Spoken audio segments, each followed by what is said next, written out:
Good lokunganani sifisa. I'm just grateful kuNkulunkulu asigcine sibone the next day. Thina ke umoya wethu phasi nabangani bami ngale studio nje bo producer bethu ngoba iSenegal idliwe itolo. I-team level siyifavor kakhulu sithi lithemba lethu ukuthi Africa ita representeka World Cup. 2-0 Netherlands ishayile. Eshiya kube buhlungu kakhulu sifisa. Hopefully lamanye amaqembu lamanye lasimelele khona esifundza seAfrica atawukhona kudlala kahle awine as igame isachubeka. Yeah, maybe ke neSenegal nayo nje itawu pick up ngoba ngeke sidefine igame yinye, we are not Qatar. Yes, of course. All right. Kubuka nje lethu tahamba embili kulamanye amave sitaqala khona even la seningizimu Africa. South Africa's former president Jacob Zuma, who has officially finished serving a 15-month jail sentence for contempt of court, must return to prison after his conditional release last year on health grounds was contrary to the law. An appeals court ruled on Monday. Former President Jacob Zuma neminyaka lengemashumi lasiphohlongo, and he was convicted in June 2021 for refusing to testify before a commission investigating his corruption under his presidency kusukela ngeminyaka wa 2009 kuya eminyakeni wa 2018. Kuboshwa kwakhe ke kwasukusa umsindvo lomkhulu ngeminyaka lophelile ngaJune lapho khona kwaba nama protest kwaluthwa kwashona nebantfu labangu 350.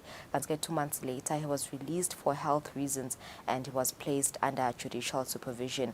The Supreme Court ke ngemsombuluko say Mr. Zuma's conditional release on medical grounds was contrary to the law. This is a decision levetwe nge Supreme Court ngemsombuluko kuleli fiki. Kanti-ke na-7 lase-China eBeijing lungelele indzaba lebuhlungu kakhulu kuthiwa the most severe COVID test yet faces Beijing after it saw the country's first coronavirus deaths in 6 months and cases continue to soar. Kuthiwa-ke kushone bantfu labatsatfu kanti imibiko iyaveta ukuthi bashone e-Chinese capital ngeMgcibelo, bringing the country's official death toll to 5,229. The latest fatalities have plunged parts of the city home to more than 21 million back into lockdown. It happens during amid a zero COVID policy lekhona nyalo eChina labayifakile lebone bantfu labanengi bafakwa etindlini ngekhaya, especially if you have tested positive for COVID-19, you are forcibly quarantined. Tindzaba leti buhlungu leti ngoba labanye bathi human rights violation, indzaba nje ukuthi so forced ukuthi wendiwe something. They want to protest, but at the same breath you want to understand why the government is doing that. China, they are probably the most traumatized the COVID-19. So to see 3 new deaths must be very painful. It is quite scary because it was around this time that the outbreak yaqala khona even la China and satikanza kubo January, February nathi sesinayo lapha eAfrica besibukela khashana sisinje ikhashana, but kuyathusa lokho ukuthi around this time November, December kulesikhathi la yaqala khona eChina, but hopefully China will be able to contain the spread of the virus. Yeah, and in the same breath again we'll take just 10 seconds to employ Maswati to go out there and vaccinate.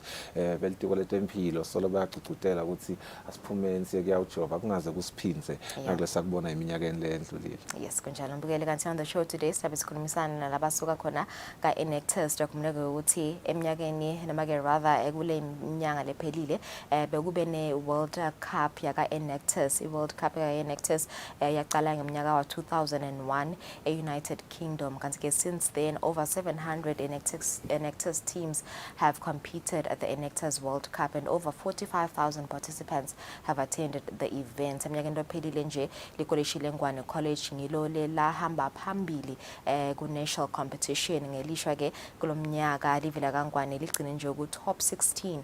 Sitaphe sikhumsana naye communications and marketing officer Temalanga Ndlamini kusichazela kabanti nje ngawo nomncintiswano nokuthi ngambe une impact langanani kubantu labasha nje kuba nje ungenela abantu labasha kakhulu sabe sikhumsana naye lo mhla kuseni nga 6.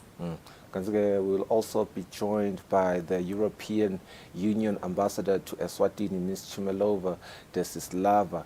Lotasi chazela kabanzi ngetimali labatihlanyele Eswatini on the 10th of November, I believe, where they injected around 575 million emalangeni. Imali ke labatsite it will focus on different priority areas. Ms. Chimelova Desislava will unpack more on those priority areas. All right, it's 6 minutes after 6. Let's take a break. Nasibuya sasa indaba tethu tekcala.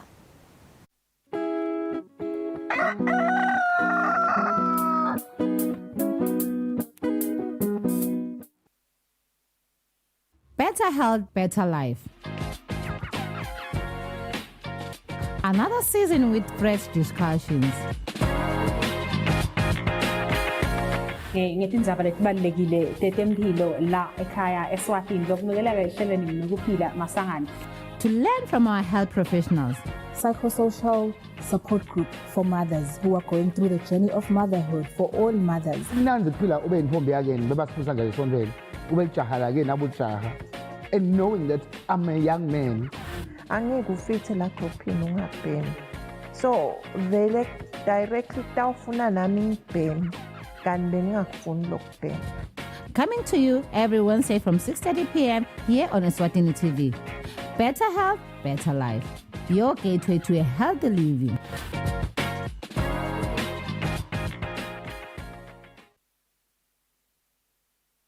I do the most. Watch local TV on the go with the Eswatini TV app for only 20 emalangeni per month. Do the most with Eswatini TV app. Download from Google Play Store or App Store. We're good together. Everywhere you go, MTN.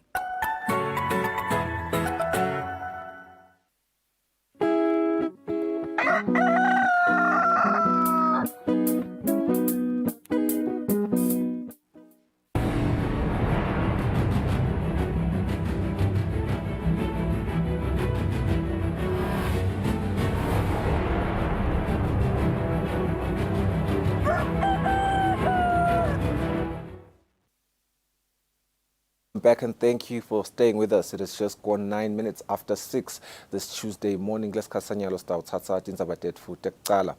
Indlovukazi Mhlekazi sayibuyile kuleli ngemuva kwekuthi ephethe lihambo lwayo lwemavela amabili. Indlovu yemhlaba ifike ngelisonto kusihlwa.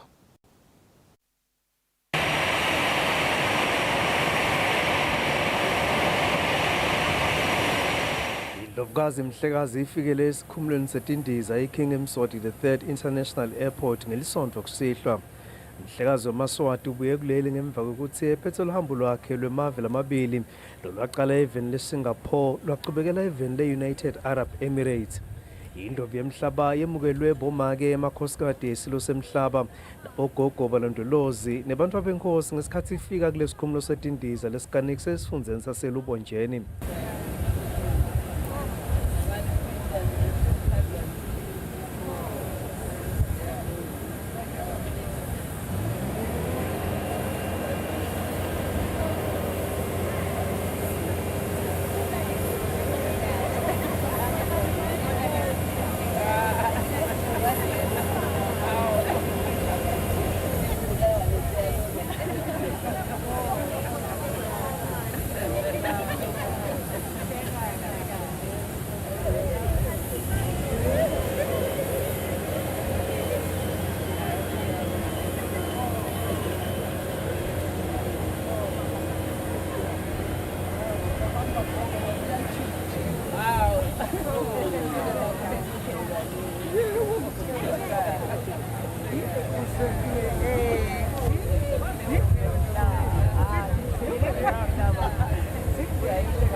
Mhlekazi wamukelwe nanguNdunankulu Cleopas Sipho Dlamini nelesekela lakhe Themba Masuku ndindvuna tembuso emalunga eParliament yamabandla lahlukahlukene nalobuka sifundza saseLubonjeni Themba Msibi.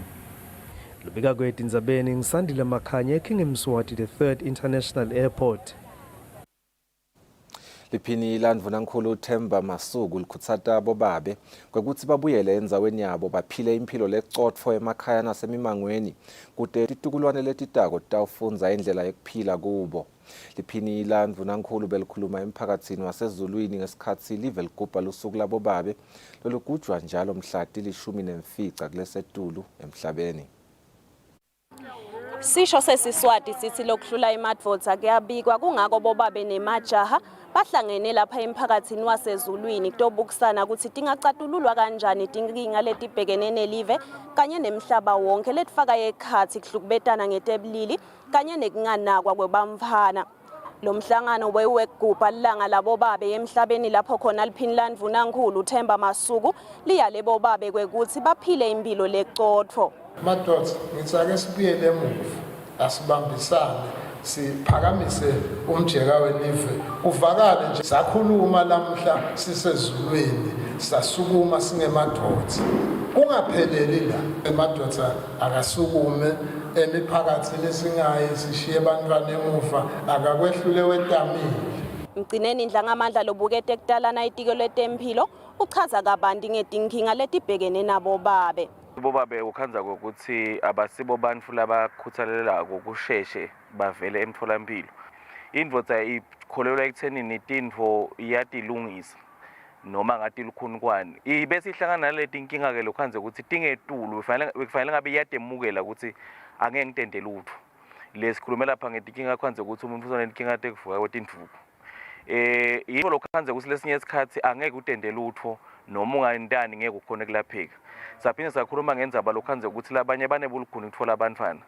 Ukhona lokhanze ukuthi kufuna sale semukela nje ukuthi angeke sikhone kuba nalomntwana. Bobabe lebekade bangenele lo mhlangano bethembisile ukuthi batawuphila impilo lesibonelo emangweni labaphila kuyo kanye naseveni. Edindzabeni Eswatini TV nginginelsi wendlangamandla kunambongo wadube ezulwini. Lovisi leliphini landvunankhulu latisabo gogo nabomkhulu labatfola imbasha yabo mhla tingemashumi enyangeni kutsi batawuphutha kutfola imbasha yabo ngenxa yekukhinyabeteka kwemishina. Ngekusho kwamabhalane lomkhulu kulelitiko Melusi Masuku bonjinela basebenta matima kulungisa lesimo kude bantfu labadzala bayitfole masinyane imali yabo. Masuku ucela abantu labadzala bababeketelele kanike bagcolisa kakhulu kuko konke kukhinyabeteka lokungaba khona.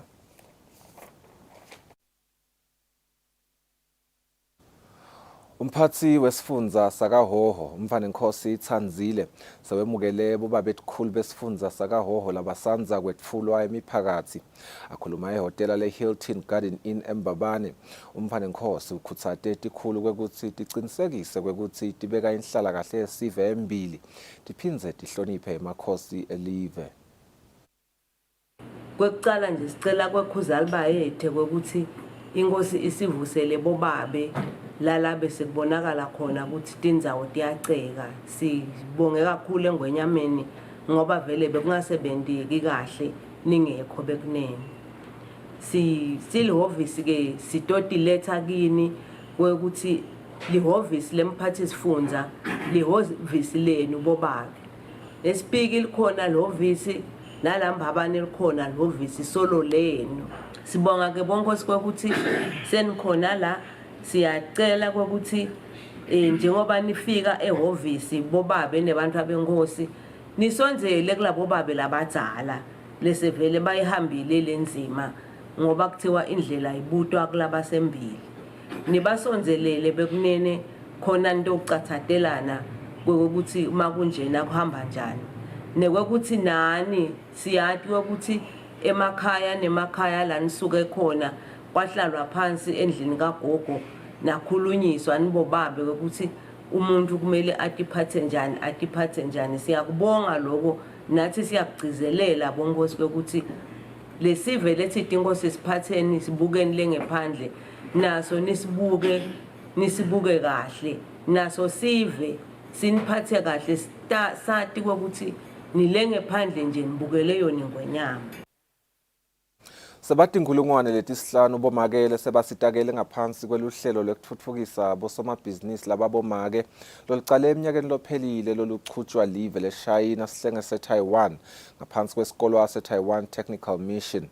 Umcondzisi wetemabhizinisi kuleli Mluleki Dlamini uvete lokhu ngesikhathi lesikolo sihlangene netinhlangothi letitsinsekako ehotela leMountain View eMbabane kubuka kwekuthi sisebenze kanjani kulomnyaka.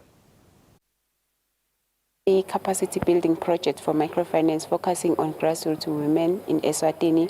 La kuyi project khona la ifocus kulabo makela basemakhaya kakhulu abasebenza emabhizinisi emaphandleni nabathengisa boma ice nani businesses. So sibasita ngokuthi siba capacitate ngokuthi sibabitele codec college letekubanjiswana la khona sifike sibafundise khona ngemabhizinisi la kufaka ekhathi khona bo costing and pricing ukuthi njengoba yasene business uprice kanjani ukuze nokuthi siphinde sibabitele ukuthi for example labase handicrafts sibabitela sibafundise ngala ama products la kahle hayi ama products leba abantu lasebajwayelisa so that batothola imarket letingaphandle. Umcondzisi wetemabhizinisi Mluleki Dlamini uthi lolu hlelo seliside bosomabhizinisi labaningi kakhulu beTaiwan vele solo sibambisene nabo solo lomsebenzi waqala nga 2021 kusho ukuthi nje bomake nje lesebatrainiwe ba about 5000 sibonile kwakheka inhlangano ka about 30 wetinhlangano letakhekile sesiyabona ke lokuthi njenyalo lokuthi sebacitse le phase ekuqala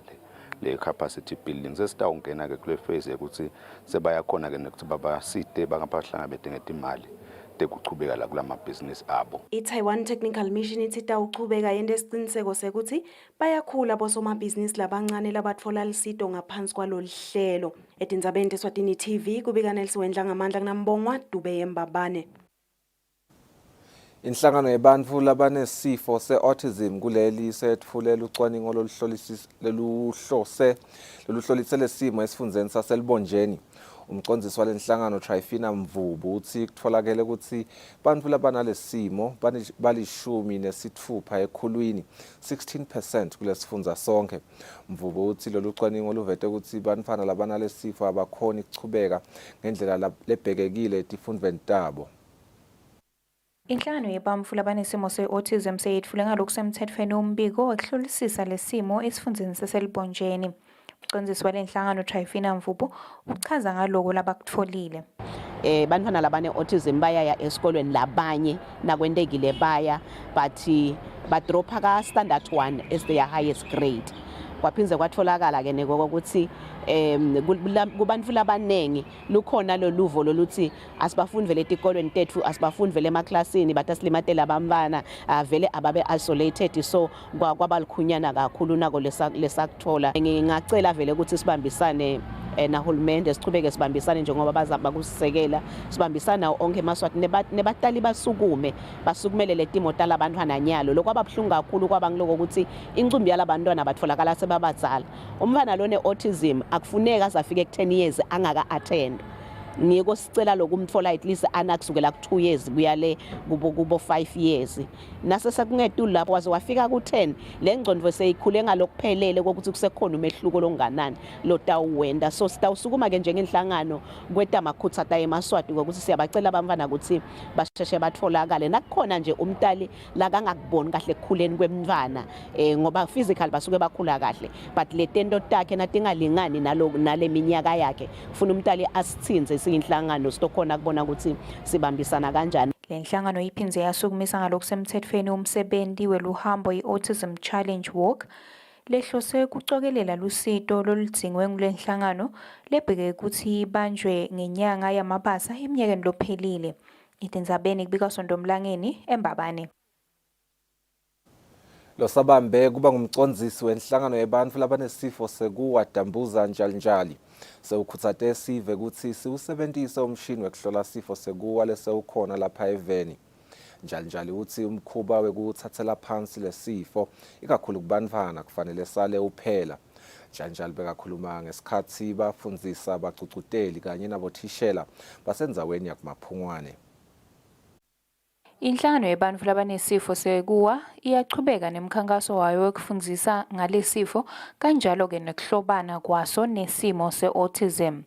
Le nhlangano beyihlangene nebagcugcuteli bothishela kanye-ke nebanakekeli kubafundzisa ngetindlela letibhekekile tekusita bantfu labanalesifo endzaweni yakumaphungwane. Losabambe kuba ngumcondzisi wale nhlangano Dambuza njalo utsi solo bayayitfola imibiko yekuhlukubeteka kwebantfu labanalesifo sekuwa njengobe kusenetinkolelo letingakavumeleki. Sinemshina lesithina swina mtholampilo lapha bakuzama wangasidakazi sithinze bathi electroencephalogram EEG lo mshini nawufika le usizi sakubukela sekunje munye live lonke izinyane laba ngayindlela ngiyacela ukuthi nasibasho nabantu libopese lifunzela labantu bese bayabuyisa nje lo une-epilepsy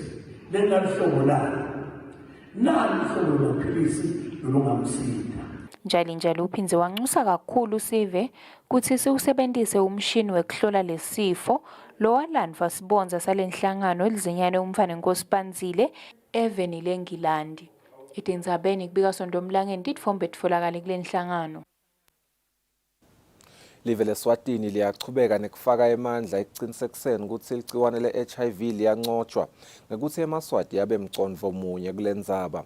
Ngemsombuluko inhlangano lebuketa indzaba talelgciwane eveni iNature beyihlangene nelihhovisi lemhloli mabhuku ahulumende lapho bekukhanyiswa khona likhandlela lekukhumbula labasishiye emhlabeni ngenxa yesifo se-AIDS kanye nalabasebenta kulwana lelgciwane le-HIV. Lo msebenzi bewubanjelwe emahhovisini emhloli mabhuku ahulumende ngemsombuluko. Lenye indlela yokulwa ne-HIV lesebenziswa kolapha eveni kuhambisa lwati ngalelgciwane lobekamelele inhlangano lebuke kulwa nalelgciwane lapha eveni iNature. Sydney Ngambule lokhulume nakukhanyiswa lekhandlela lekugubha lusuku lwekukhulumisa tindzaba ngalelgciwane emahhovisini emhloli mabhuku wahulumende uthi sicubulo salonyaka ukuthi akulinganwe. Ngambule uthi lokhu kusho ukuthi wonke umuntu kufanele afinyelele elusitweni naselwatini ngalelgciwane. Let us equalize. Kunama policies lesinawo eveni. One of them sithi no condoms at school. But ngala sithi nawe mithi unithwele isisu sakho noma udeliver nyalo go back to school.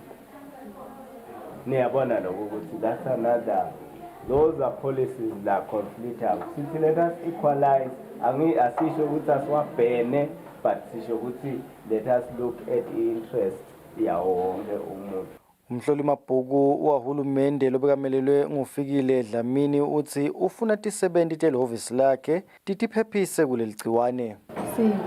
Commemorate i-World AIDS Day lendiwa ngumhlaba wonke.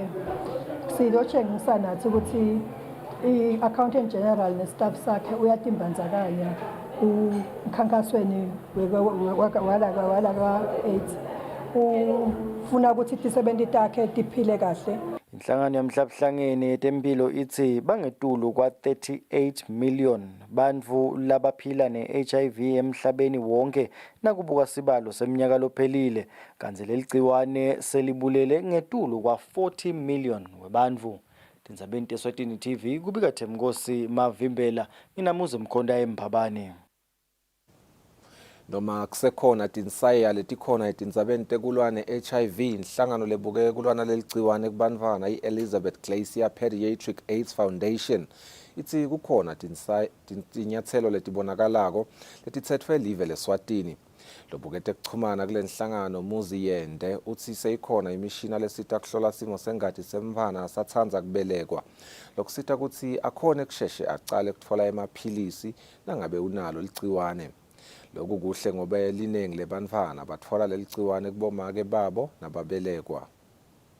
Bantfwana njengoba sadu khanza lokho ukuthi kunencumbi yetintfo letfanele ukuthi tenteke na ukhulumisana netindzaba tebantfwana.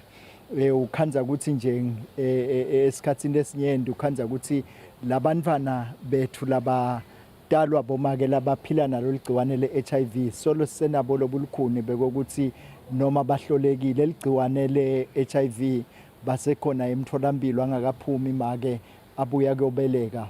Ukhanza lokho ukuthi-ke esigabeni lesinye labo make basenako lokwesaba ekuthenini bathathe le miphumela yebantwana kubuyela nayo emakhaya. Lokwenda-ke ukuthi bese sekuba likhuni futhi ekuthenini leyo miphumela leyo labangakayithathi bomake bacalise umvana emaphilisi akhe nangabatholakala ukuthi umvana unalo ligciwane le-HIV. Sisebentile kakhulu njengelive laKangwane and siyajabula ukuthi kulomnyaka lona nemhlaba wonke unesicubulo nasiya njenyalo siyo gubha i-World AIDS Day. Kunesicubulo la khona sithi inequalities, lokusho ukuthi sibuke kungalingani njengelive laKangwane ke sithi sibuka lokho njengeMaswati ke sithi kuze sikhone kufika lapho kufanele sifike khona kunesizathu kunetinto letinye lekufanele ukuthi sitende kahle njengeMaswati lokufaka ekhathi ukuthi live laKangwane seliwafakile imishina lekhona imitholampilo lapho khona ama maternity wards sewukhanza ukuthi bomake laba phila nalo ligciwane le-HIV nakaphuma acedza kubeleka umfana vele sewuyahlolwa ligciwane le-HIV lesikubala ke njenge mileage noma i-milestone lenkulu kakhulu even laKangwane.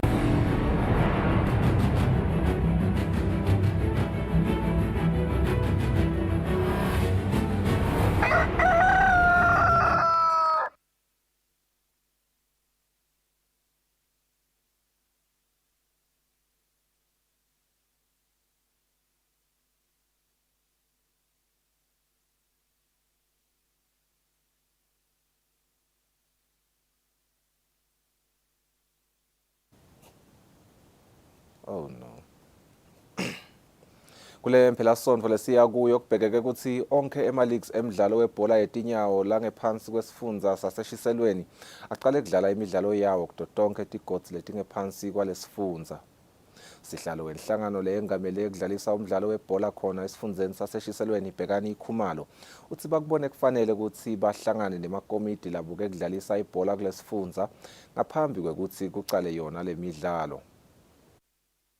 Executive committees lama CCs wonke letigodi ethi 19 titoniketa lwati lokuthi kule season kubhekekene kubo befike bonke ke tingoni lesigcizelele kuto tibe tinzathu yokuqala kube yebuholi lesingathi phecelezi leadership besicela consultancy ito siniketa lwati kabanti ngetebuholi in football general. Yesibili ingoni siyikhavile kube ingoni yaka budgeting kulanza lokuthi phela vele konke into stenda ngebudget kumele kunetindleko etiba khona ikhaviwe ke na indlela ka budgeting yetifundza. Yesisathu ke ingoni lebaluleke kakhulu kuyona ibe indzaba yaka ama statutes and regulations elibhola lena ke masisize aniketiwe ukuthi wona hamba efike ephi kubhekekene kuwo.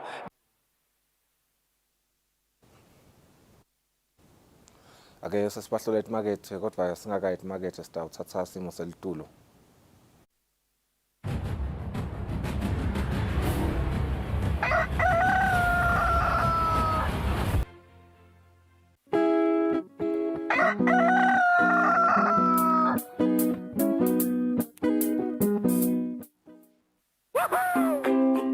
Pay your TV license quickly and easily with MTN Momo. Simply dial *007 *3 hash and select option 8 for TV license.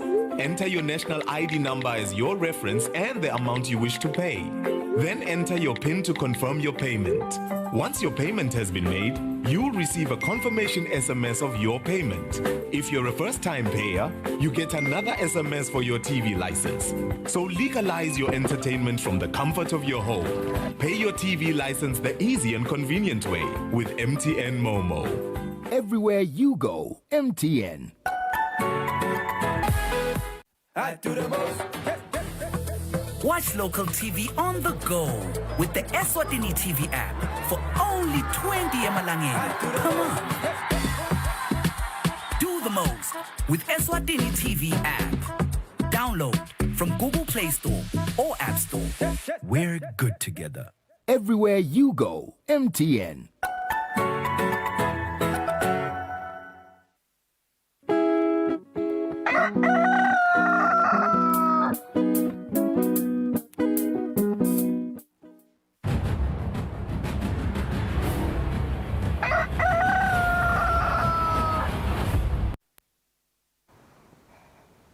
Asiphinde sikumukele sikuvusele nawo losanza kusivulela lo mhla ehleleni Kusile Breakfast Show bezwetile ukuthi sida besikhulumisana na Communications and Marketing Officer losuka enhlanganweni nyaka Enactus dokumela ukuthi njalo ngeminyaka kuba ne World Cup yemncintiswano lebitwa ngokuthi Enactus World Cup kanti ke lo nyaka si University yeUNESWA eluyengo ngiyo lebemelele live leSwatini kulo mncintiswano eminyaka enophelile le live leSwatini lamelelwa likolishi laseNgwane Enactus World Cup ke ngamncintiswano lwaqala ngeminyaka wa 2001 eveni lase United Kingdom kanti ke since then over 700 Enactus teams have competed at the Enactus World Cup and over 45,000 participants have attended the event. Sidokhuluma kabanti ke ngemncintiswano walonyaka kakhulukazi nje njengoba iNyuvesi yaseliyengo yaseSwatini isimelele eveni lase Puerto Rico lapho khona lo msebenzi bobanjelo khona bakha ke i-Better Juice utasichazela kabantu ke emalanga endlamini ukuthi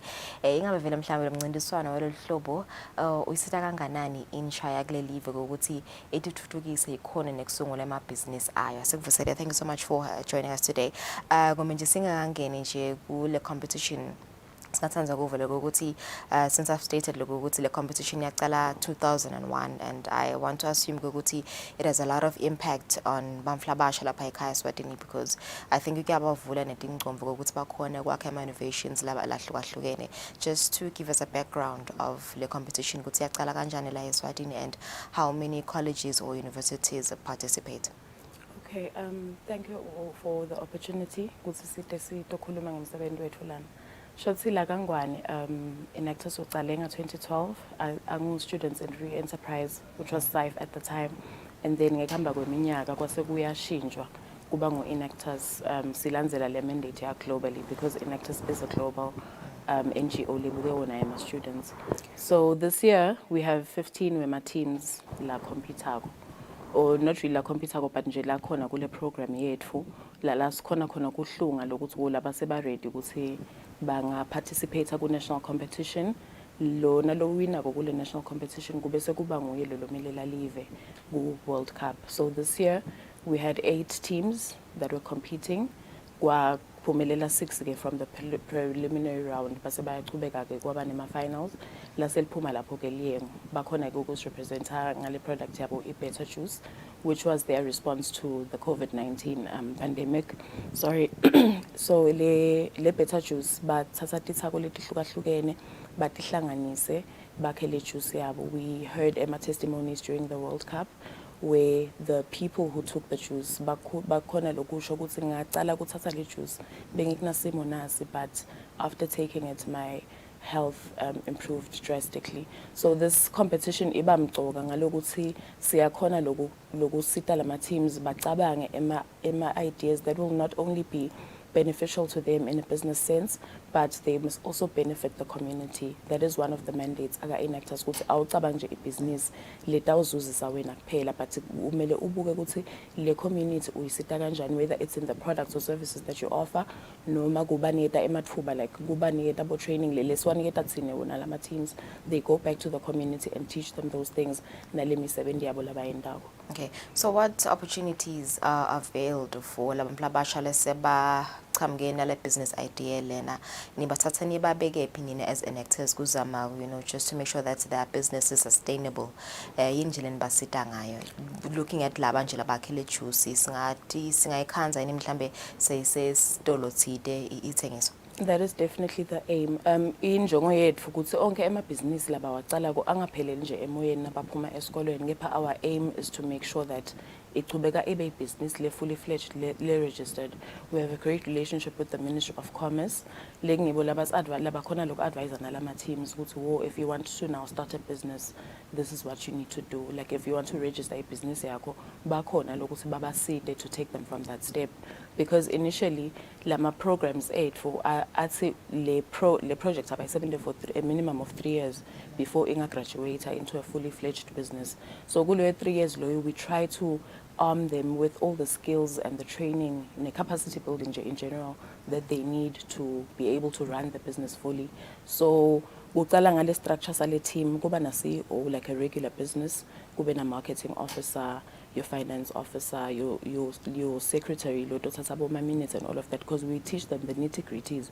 Ukuthi nani tohlangana akube khona le record lekuthi bo bantu laba attendile umhlangano, so that batowati ngisho sebasemabhizinisini ukuthi bangahlangani nje estradini bese kuthiwa no, we took a decision sihlangene kumele kube recorded. So it's everything lesibafundisa kona lokuthi badi lokuthi noma ngabe abasekho under the program, they can still run their businesses. All right. So as you said, ukuthi le program yaqala 2012 la Eswatini. So what does it mean for Eswatini participating kule World Cup nje lokuthi nathi siyatiwa Eswatini sihlangana nalamanye emave. Ngabe usho ukuthini nje lokho nje? It's a great networking opportunity, I don't want to lie, because apart from lokuthi sihlangana nalamanye emave, lama students akhona interactor now. Nathi as an office, we have a great relationship with some of the countries. Ngiyabekisa South Africa nje. Nakudidzingo or kune tinfo lesibona ngase singasebenzisana kito, we do reach out to them and they reach out to us. So it creates a great network for lama students, because in other countries you find that the countries team up to carry out a certain project. So ngibekise thina nje singathi Kansas partnership le team yase Brazil nasingabona ukuthi kunetinfo lesingasebenzisana kito. So it's a great opportunity.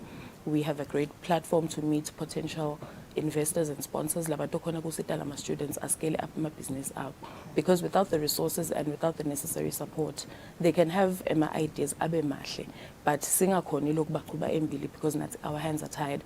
So it's a great platform to show the world that Eswatini, we are a small country but we have a lot of potential, we have great ideas, and the youth yet is there and ready to work. Yeah.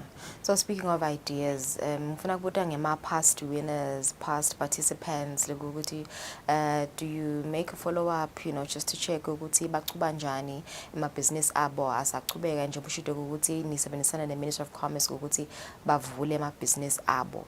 Ingabe vele mhlambe the past winners nje mhlambe nasibuka the last 5 years ukuthi bakusesekhona enivele ingabe business abo aqhuba kanjani?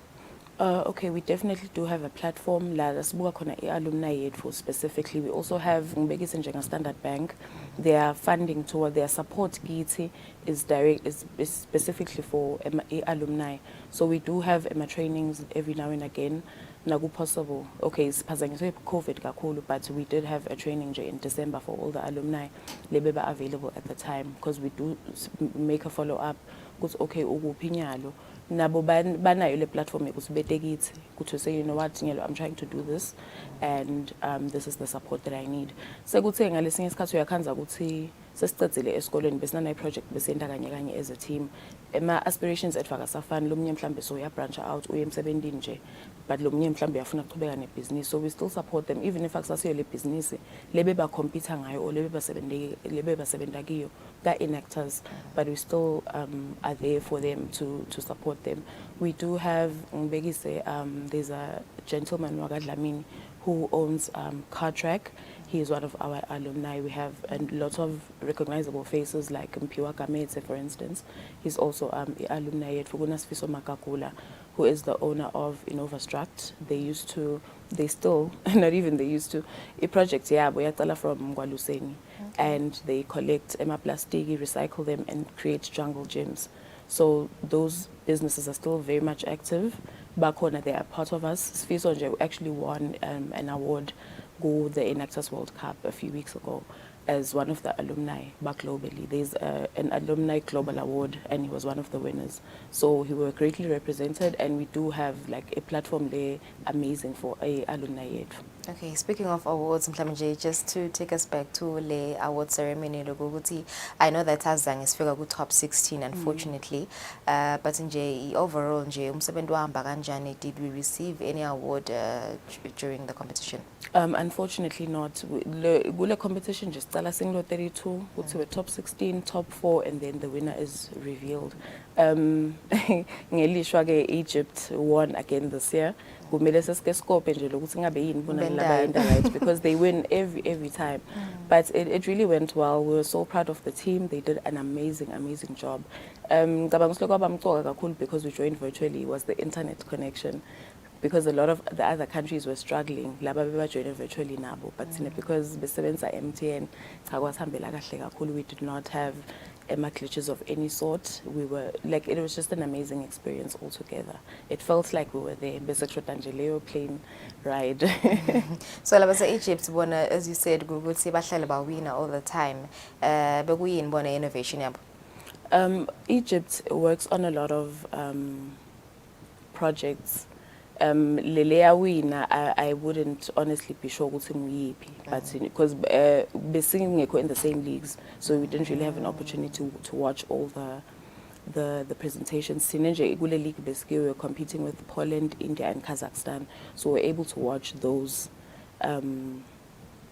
presentations. Ngalokuthi onke bekenteka at the same time. Bekluwa nje ukuthi ni presenter kiphi league.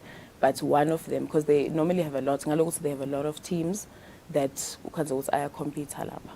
Okay. So ngifuna sikhulume indaba ye economic recovery, lokuthi, you know, why is it important ukuthi abantu labasha nabo ba participate in economic recovery? Ngiyakhumbula ukuthi i post COVID recovery strategy yavedela ukuthi the youth is part of a recovery economy. Ngabe vele mhlambe kubaleka ngane ukuthi abantu labasha come up with these ideas bakhona ukuvusa umnotho for live.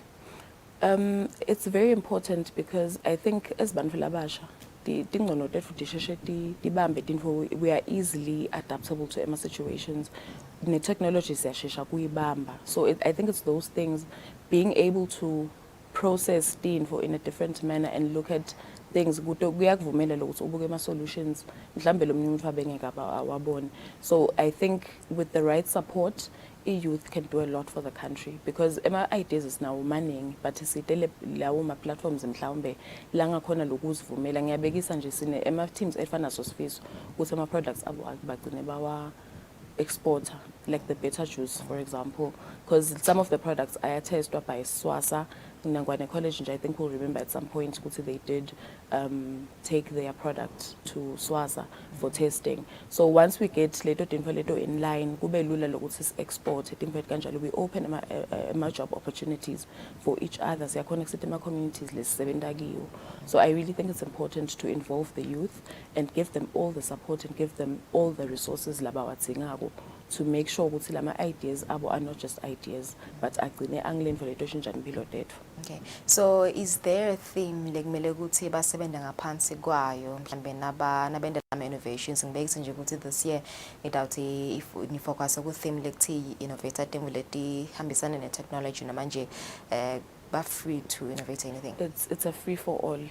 Our theme is passion and purpose. Whatever you work on, just do it with a purpose. Usebendele ngasusebendela lizulu. Sivame kubatshela kanjalo. So it's just passion and purpose. It's our global theme for the next couple of years. Just passion and purpose. You pop. Okay. So I wanted to ask ukuthi ingabe mhlambe tindzabate with gender equality you know kule participation nje bamflabasha anikuboni ukuthi mhlambe kunebafana labanengi mhlambe nemantombazane lamanengi ikhona le participation from both females and males? Ikhona a participation, although it skews mostly to the ladies. There are more ladies than gentlemen kuma teams ethu, but kule balaba executive, the CEOs, I'd say there's more men than the ladies, but across the board I'd say guna more females, and they are all equally participative. Good, no, the ladies work harder. They all are passionate. They are all dedicated. Bayashaya at any time ukuthi mphathi ngicela ngisedenge ukuthi sibitana ngabo mphathi ke nabo labo CEO lama students, so siyashayelana at any time ukuthi please do this. They are always willing, they are always just ready to work, you know. Abadzinga ukuthi uzibaphushe kakhulu, although ke kuyaclasha ngokuthi phela bayafunza. We have to be cognizant of that. Singabaphazamisa esikoleni because sibakhaze esikoleni angeke bese sesiba phazamisa kule mandate yabo, but we have a great relationship, and the gender equality siyazama lokuyiphusha ukuthi even nabo nabakhethana la kule executive ngiyabekisa abangakhethani ngemngane but bakhetha on merit, babuke nalokuthi are they fairly represented onke ema genders to be able to address ema issues across the board. All right. So currently manga ke nje amakolleji namanyuvesi la part of the competition lena nje la Eswatini, and looking ukuthi niqale nga 2012, how much has the competition grown? Nasibonje growth from 2012 to date? There's been a lot of growth. Of course ngekuhamba kweminyaka kwanza ukuthi ema colleges lamanye ayacela ku data baphindze babuye, but currently we have 15 teams. I joined Enactus in 2020. When I arrived, I think there were 9 teams, but along the Leminyaga, this year I'm just joining with 3. There was CIT College, Good Shepherd, and Guane Park Youth Training Center. So we are looking to add more of them, especially because ngiyalosasi in all 4 regions. So sikhanza kumcoka lokuthi sibuke yonke onke lama regions singabonge nje emanzini Mbabane corridor, and we are really trying to ensure ukuthi everyone onke tertiary institutions badi lokuthi sikhona, and we are able to open up the platform in each institution. Actually, Enactus is only for these ones, but it's open to all tertiary institutions. Okay, so lamanye tertiaries lafise nje kuba ingcenye yala competition bangenda kanjani, and when is the next national competition? Okay, the next national competition will be sometime next year in July or July, August, because the World Cup ibangabo October, November. And then any institution lefisegus joina, they can definitely contact me. I am available on 7627-2788, and my email address is tlamini, T for Dema, @enactus.org. So they can definitely contact us. If they didn't have a moment to catch that, we are available on Facebook. They can just send us a DM on the Enactus Eswatini page, and I'll respond, and we take it from there. All right, thanks so much. From Enactus Eswatini sikhuluma kabanti njenge World Cup lebe banjelo khona ePuerto Rico lapho khona live leEgypt once again lihambe imbili. Sibonga kakhulu nje ku University yaseSwatini eliyengo ngokuthi imelele live leSwatini kulomncintiswano kanti sovetile tema ukuthi lamanye amakolleji namanyuvesi lafise kuba ingcenye yale competition bangachumana nabo kuvaka abantu ukuthi ingabe bangangenela kanjani, because initial competition itawubanjwa next year around June, July. Let's take a break. Sitawubuya sichubeke nehlelo.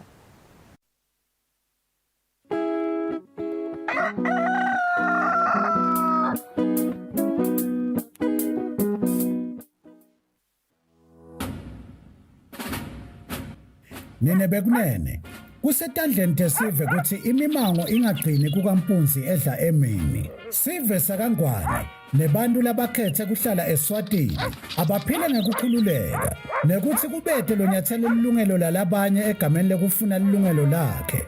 Sive asikhumbule ukuthi emaphoyisa bomake nabobabe labatinikele kwenta siqiniseko ukuthi wonke umuntu lonembahla yakhe ingacekelwa phansi ngulomunye. Wonke umuntu akahlale ngekuthula nangaphandle kokwesaba tindwe letingatiwa. Emaphoyisa ngekulandzela nekushiqilela umthetho athi into yemuntu ayibenge yakhe umuntu. Sive asijinge siwabambise siphinde siwasekele emaphoyisa emsebentini wawo kude emalungelo aso sive osomabhizinisi kanye nebantu labasebentako anganyatseleki. Khona-ke imimango itawukwakha nemakhaya akhulise bantwana ngaso sandla lesiya emlonyeni. Emaphoyisa naso sive abasebente ngebudlelwane nangekubambisana kulwa nebucala netingoti temgwaqo.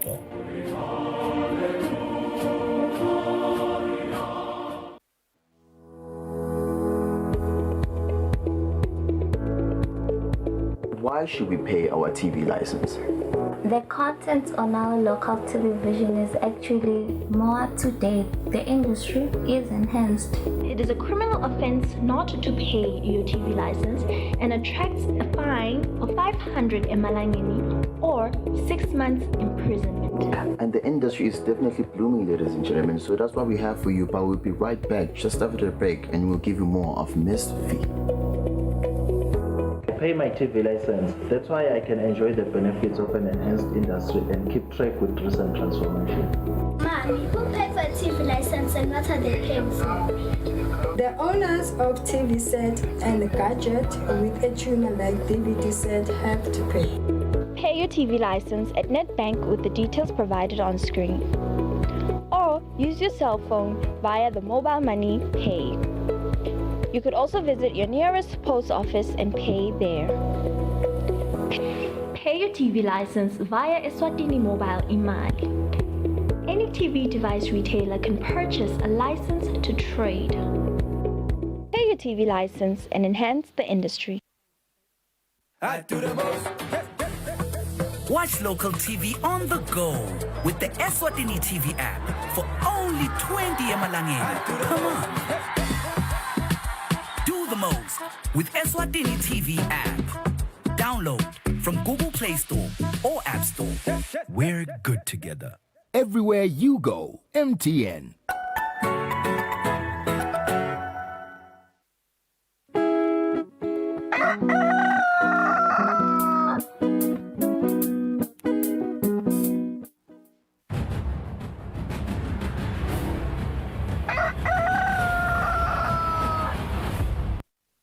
Asimze sinemukele 7 minutes before 7 o'clock lesikhathi sidabuka simo semgwaqo na Sergeant Kule asivusele Kule namhla ekseni ngabe kuhambeka kanjani emigwaqweni live.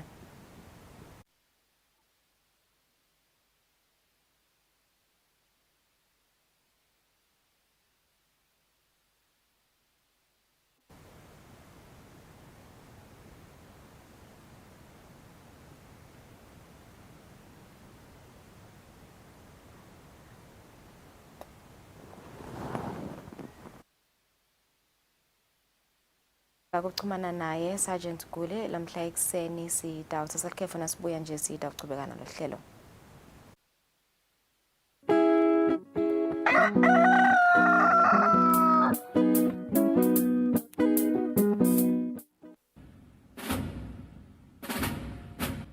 Nene bekunene kusetandleni tesive kuthi imimango ingagcini kukampunzi edla emini sive sakangwane nebantu labakhethe kuhlala Eswatini abaphile ngekukhululeka nekuthi kubethe lo nyathelo lilungelo lalabanye egameni lekufuna lilungelo lakhe.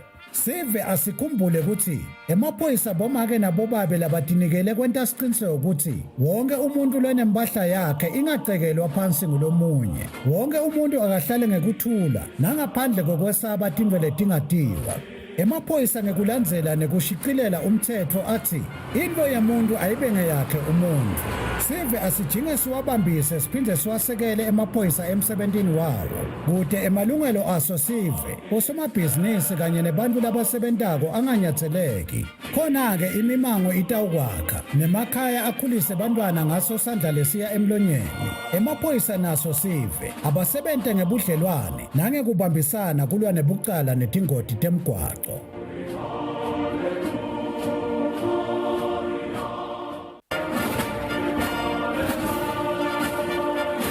Do you remember the spinning thing? This is us. This picture represents what we did. We were there when coronavirus wreaked havoc in our population. Together with other stakeholders, we formed the first line, controlling the spread of the unknown and unseen enemy of the people. Anxious ourselves, we collected dead bodies countrywide. At the time when no one wanted to come near dead bodies of loved ones, we did care for our fellow citizens. Thank you, the people of Eswatini and teams of first responders.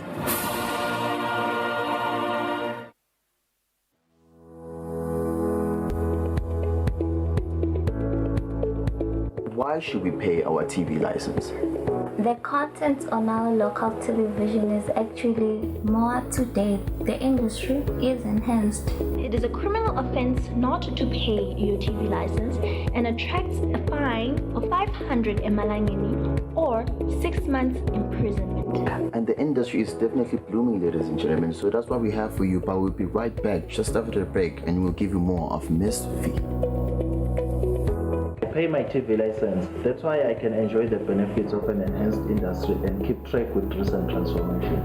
Mommy, who paid for a TV license and what are they paying for? The owners of TV set and the gadget with a tuner like DVD set have to pay. Pay your TV license at NetBank with the details provided on screen.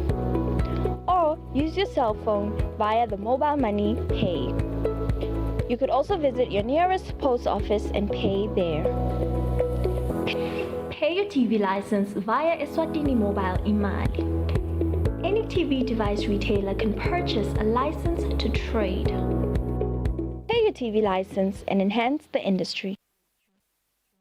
This is PrEP, otherwise known as pre-exposure prophylaxis. PrEP is for HIV prevention. PrEP can be used by HIV-negative people to protect themselves from HIV. For more information on PrEP, visit your nearest health facility or call 2030.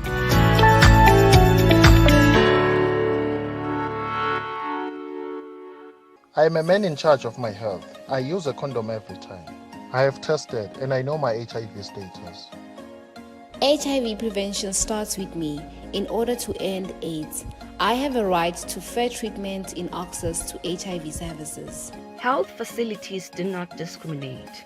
Visit your nearest health facility for HIV services. Ngekulinganisa, sinqoba i-AIDS kuwonke-wonke. Equalize. Eswatini, ending AIDS for all. I do the most. Watch local TV on the go with the Eswatini TV app for only 20 emalangeni. Come on. Do the most with Eswatini TV app. Download from Google Play Store or App Store. We're good together. Everywhere you go, MTN. Hey yo, this is DJ Cybers. What's up guys, King J's here. My name is Tripo Intellectual. What's up everybody, my name is SK. Hey guys, this is your girl Z. This weekend Eswatini has been such an amazing show. For all the years, they've always supported all the local talent and all the local shows. Catch This Weekend Eswatini every Fridays. It's one of the best entertainment shows Eswatini. So guys, you know what, this is the best show to have. Like, if you watch Swazi TV and you're a person who actually enjoys watching like musical shows that have a lot of content, that have good stuff, This Weekend Eswatini is your show. For all the good vibes, all the good energy, make sure you tune into This Weekend Eswatini every Friday from 5:30 to 6:30. I'll say it again, from 5:30 to 6:30 p.m. A 1-hour fun-filled train of entertainment.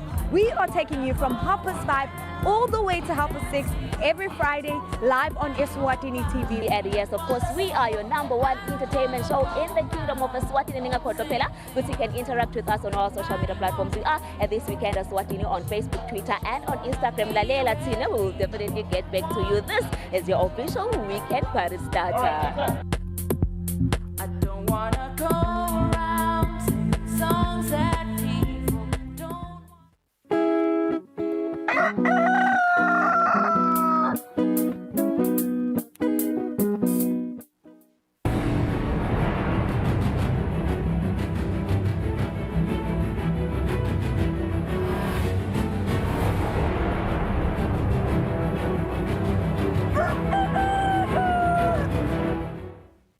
Asifinte sinimukele sevusele nawo losanza kuzivulela ihlelweni Kusile Breakfast Show lesikhathi sidabwathi indzaba futhi desibili. Indlovukazi Mhlekazi seyibuyile kuleli ngemuva kokuthi yephethe lohambo lwayo lwemave lamabili. Indlovu emhlaba ifike ngelisonto kusihlwa.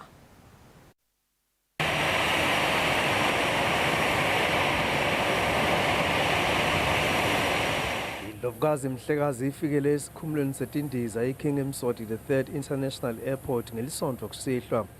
Mhlekazi wamaswati ubuye kuleli ngemva kokuthi ephethe lohambo lwakhe lwemave lamabili lolwaqala eveni leSingapore lwaqhubekela eveni leUnited Arab Emirates. Indlovu yemhlaba yemukelwe bomake emakhosikazi esilo semhlaba nabogogo balondolozi nebantu abenkosi ngesikhathi ifika kulesikhumulo setindiza lesikaniki sesifundeni saseLubonjeni.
Mhlekazi omukelwe nangidunankulu Cleopas Sipho Dlamini nelesekela lakhe Themba Masuku Ndindvuna Tembuso emalunga eParliament emabandla lahlukahlukene nalobu kwesifundza saselibonjeni Themba Msibi.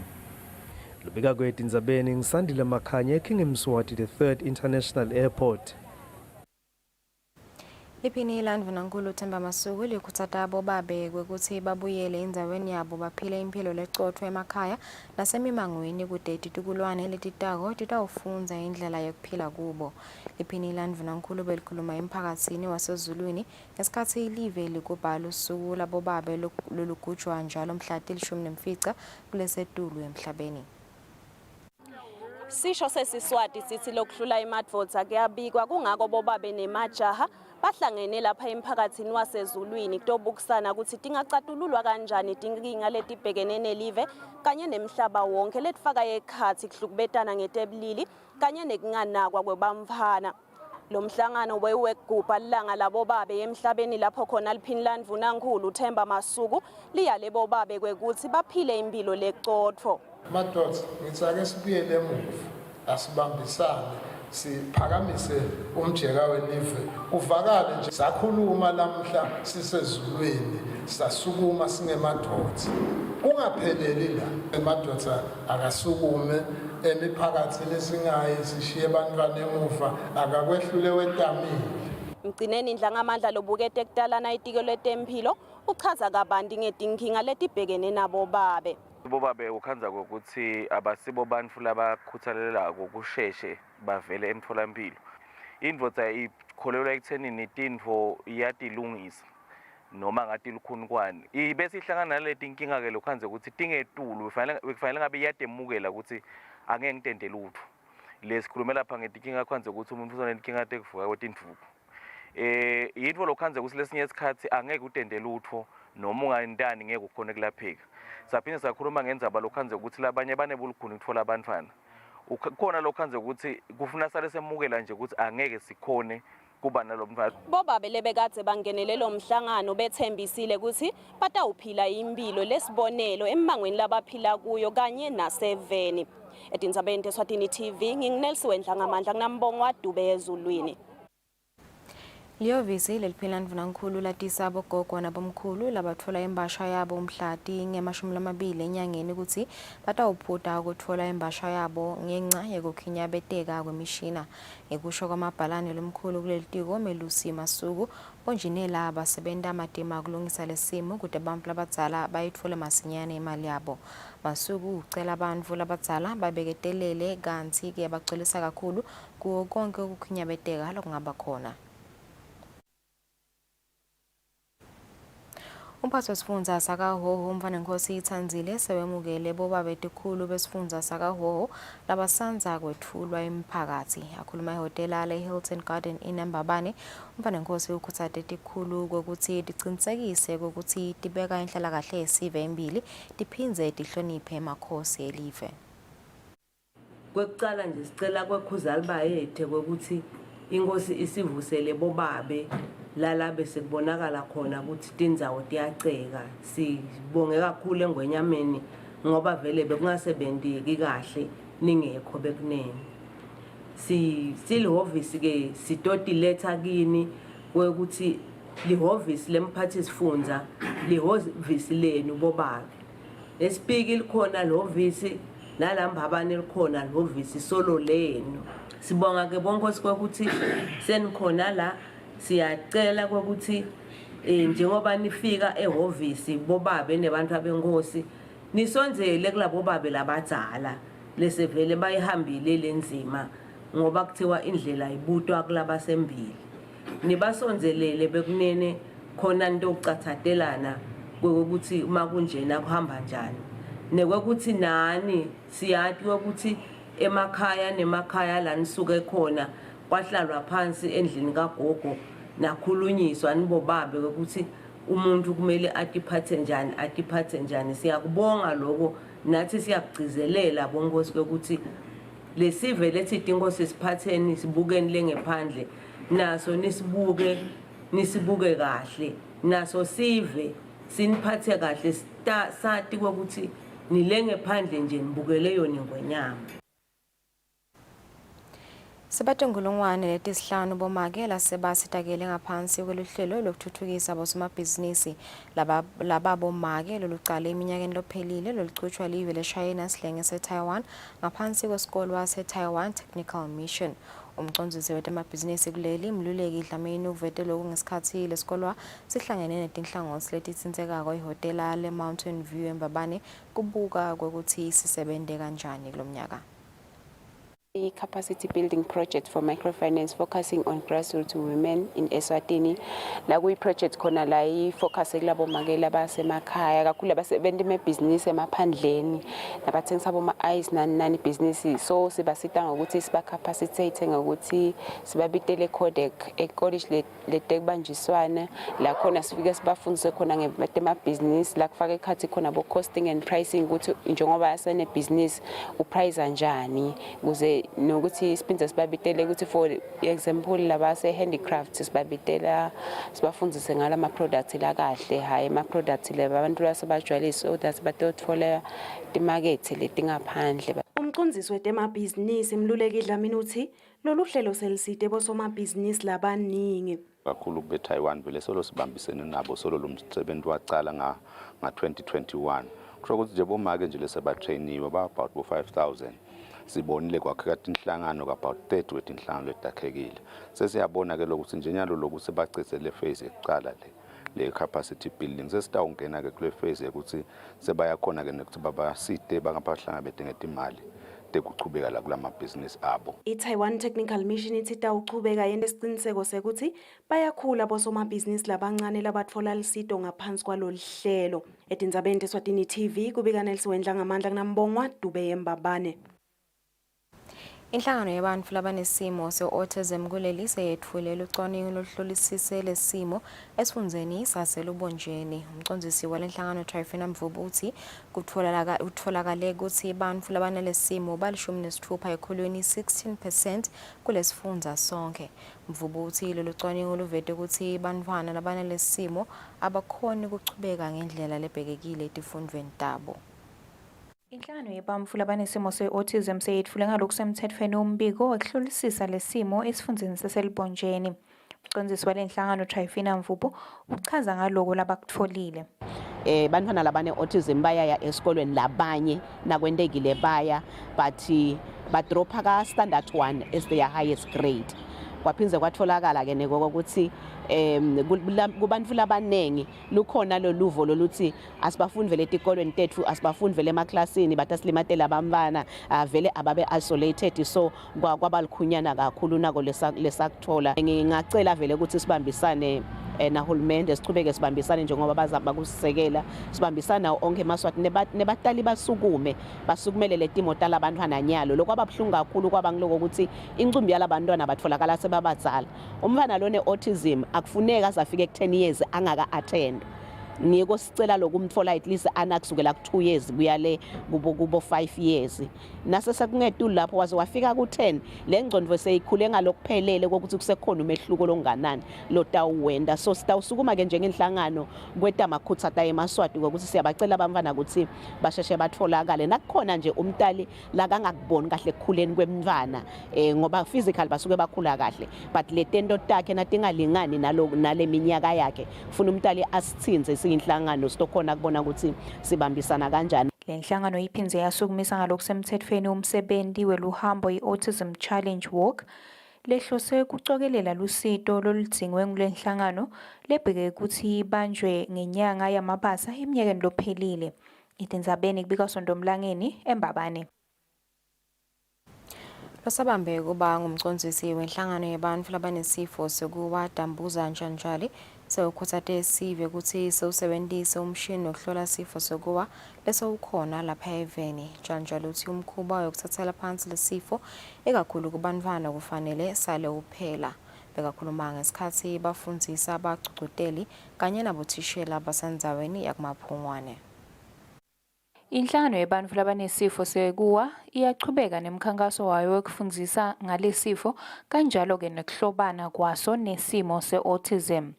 Lenhlangano beyihlangene nebagcugcuteli bothishela kanye ke nebanakekeli kubafundzisa ngetindlela letibhekekile tekusita bantfu labanalesifo endzaweni yakumaphungwane. Losabambe kuba ngumcondzisi walenhlangano Dambuza njalo utsi solo bayayitfola imibiko yekuhlukubeteka kwebantfu labanalesifo sekuwa njengobe kusenetinkolelo letingakavumeleki. Sinemshina lesithina suyina mtholampilo bakuzama wangasidakali sithinze bathi electroencephalogram EEG lo mshini nawufika le usizi sabukela sekunje munye live lonke izinyane laba ngayindlela ngiyacela ukuthi nasibasho nabantu libopese lifunzela labantu bese bayabuyisa lo une-epilepsy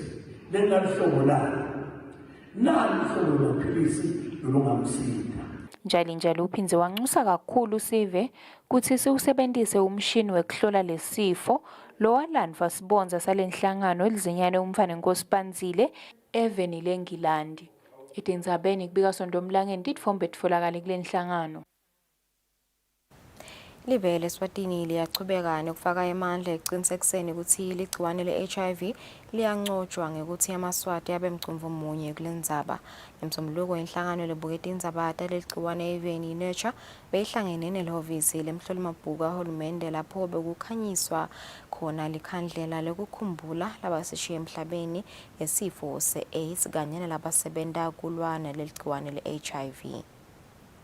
Lenye indlela yokulwa ne-HIV lesebenziswa kolapha eveni kuhambisa lwati ngaleli gciwane lobekamelele inhlangano lebuke kulwa naleli gciwane lapha eveni iNature. Sydney Ngambule lokhulume nakukhanyiswa lekhandlela lekugubha lusuku lwekukhulumisa tindzaba ngaleli gciwane emahhovisini emhlolimabhuku wahulumende uthi sicubulo salonyaka ukuthi akulinganwe. Ngambule uthi lokhu kusho ukuthi wonke umuntu kufanele afinyelele elusitweni naselwatini ngaleli gciwane. Let us equalize. Kunama policies lesinawo eveni. One of them sithi no condoms at school. But ngala sithi nawe mithi usithwele isisu sakho noma udeliver nyalo go back to school. Niyabona lokho ukuthi that's another those are policies that conflict. Since let us equalize, asisho ukuthi asiwabhene, but sisho ukuthi let us look at the interest yawo wonke umuntu. Umhlolimabhuku wahulumende lobekamelelwe nguFikile Dlamini uthi ufuna tisebenti telhovisi lakhe titiphephise kuleli gciwane. Commemorate i-World AIDS Day lendiwa ngumhlaba wonke. Silotshengisa nathi ukuthi i-Accountant General nestaff sakhe uyatimbandzakanya umkhankasweni wala AIDS. Ufuna ukuthi tisebenti takhe tiphile kahle. Inhlangano yamhlabuhlangene yetempilo ithi bangetulu kwa 38 million bantfu labaphila ne-HIV emhlabeni wonke nakubuka sibalo seminyaka lophelile kanti leli gciwane selibulele ngetulu kwa 40 million webantfu. Tindzabeni teSwatini TV kubika Themnkosi Mavimbela nginamuze Mkhonda eMbabane. Noma kusekhona tinsayele tikhona etindzabeni tekulwane HIV inhlangano lebuke kulwana leligciwane kubantfwana i-Elizabeth Glaser Pediatric AIDS Foundation ithi kukhona tinyathelo letibonakalako letitsetfwe live leSwatini. Lobuketa kuchumana kule nhlangano Muzi Yende uthi seyikhona imishini lesita kuhlola simo sengati semntfwana asatsanza kubelekwa lokusita ukuthi akhone kusheshe acale kutfola amaphilisi nangabe unalo leligciwane. Lokhu kuhle ngobe liningi lebantfwana batfola leligciwane kubomake babo nababelekwa. Bantfwana njengoba sadu khanza lokho ukuthi kunencumbi yetintfo letfanele ukuthi tendeke na ukhulumisana netindzaba tebantfwana. Ukhanza ukuthi nje esikhatsini lesinyenti ukhanza ukuthi labantfwana bethu labatalwa bomake labaphila nalo ligciwane le-HIV solo senabo lobulukhuni bekokuthi noma bahlolekile ligciwane le-HIV basekhona emtholampilo angakaphumi make abuya kuyobeleka. Ukhanza lokho ukuthi ke esigabeni lesinye labo make basenako lokwesaba ekutheni bathathe lemiphumela yebantfwana kubuyela nayo emakhaya lokwenta ke ukuthi bese sekuba likhuni futhi ekuthenini leyo miphumela leyo labangakayithathi bomake baqalise umntfwana emaphilisi akhe nangabatholakala ukuthi umntfwana unalo ligciwane le-HIV. Sisebentile kakhulu njengelive laKangwane and siyajabula ukuthi kulomnyaka lona nemhlaba wonke unesicubulo nasiya njenyalo siyo gubha i-World AIDS Day.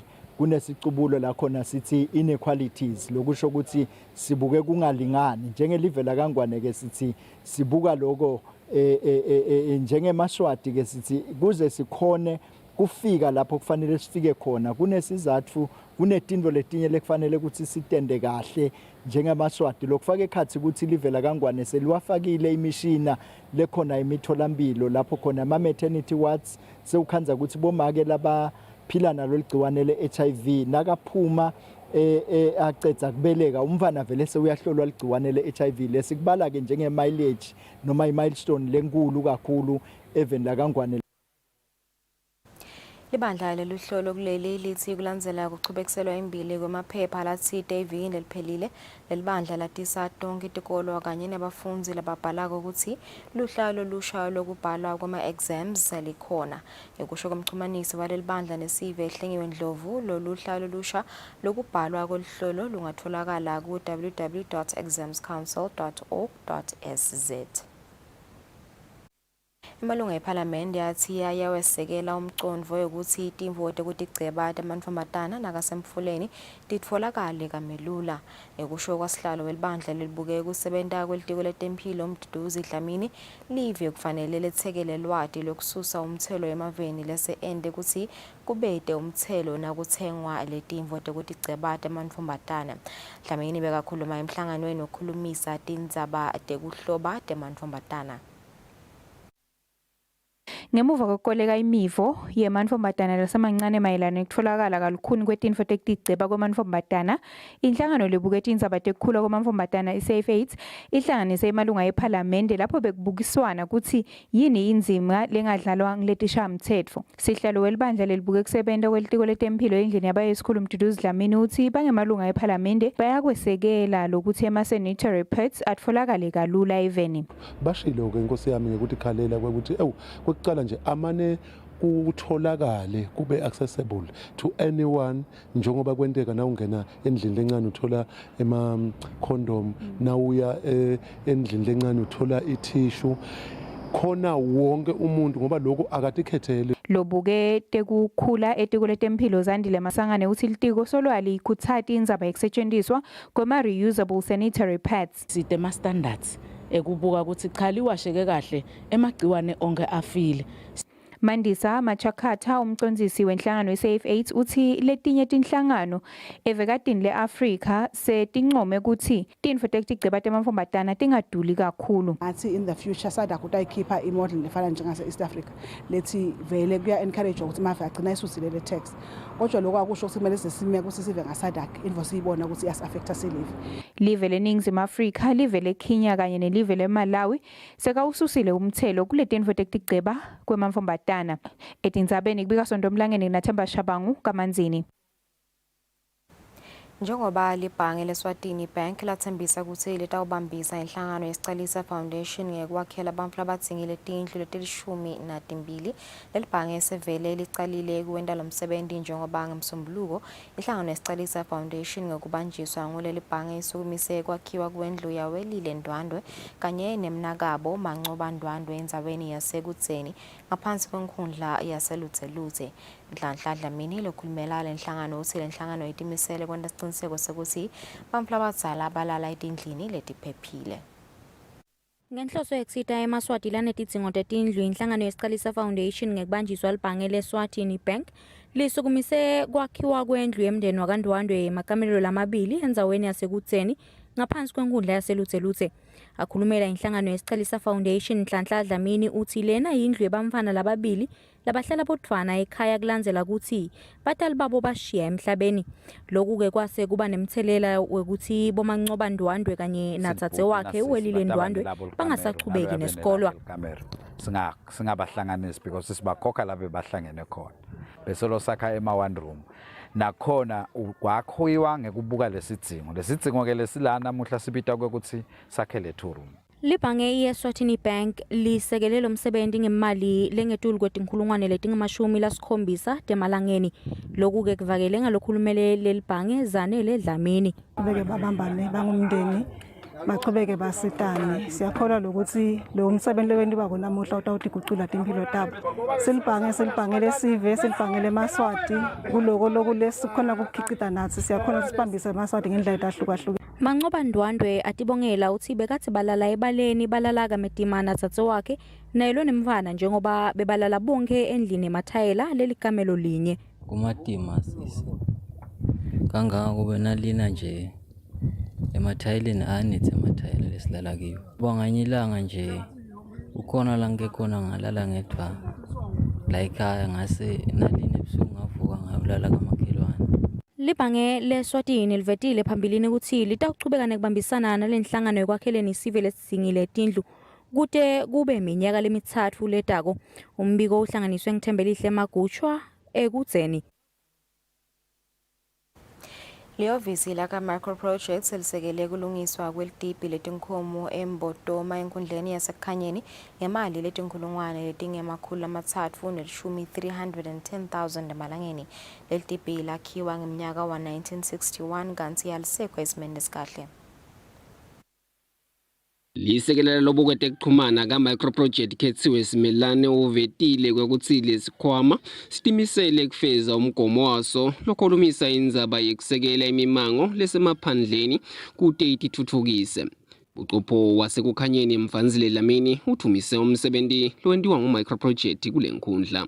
Sakati microproject lendlela lasibambise ngayo siyinkundla yaseKhanyeni kunyeni kakhulu sinemabloho kwaco lapha sikhongele khona sinetikola nyalo nje kufenzela tonke tikola bomalungu ebo7 holy founders bosalukazi nyalo tasakhela tibetebe khona lotawulela khona emalungu nasemphembekade esikolweni solongiye microproject kunyeni nje kakhulu vele msakati lasendela kona. Befeni Vilakati ongisihlalo welikomiti lelibuke kwakhiwa kabusha kwaleli dibhi uthi microproject ufike ngesikhathi lesikahle njengoba lesi lebanaso sakhiwo bese sibasebenzisa kabi. Namhla ke bese bade wethula lo msebenzi ukuthi sicelo sethu siphumelele nje sibafuna ukuthi sale kuqalwa njengokuba namhla sicala nje sesivele luthuli lusukile. Bafuyile batawuzuza kulesakhiwo lesisukunyisiwe balikhulu nemashumi lamathathu nesihlanu 135. Edindzabeni Eswatini TV ngibonga simakakule Mbotoma eKhanyeni.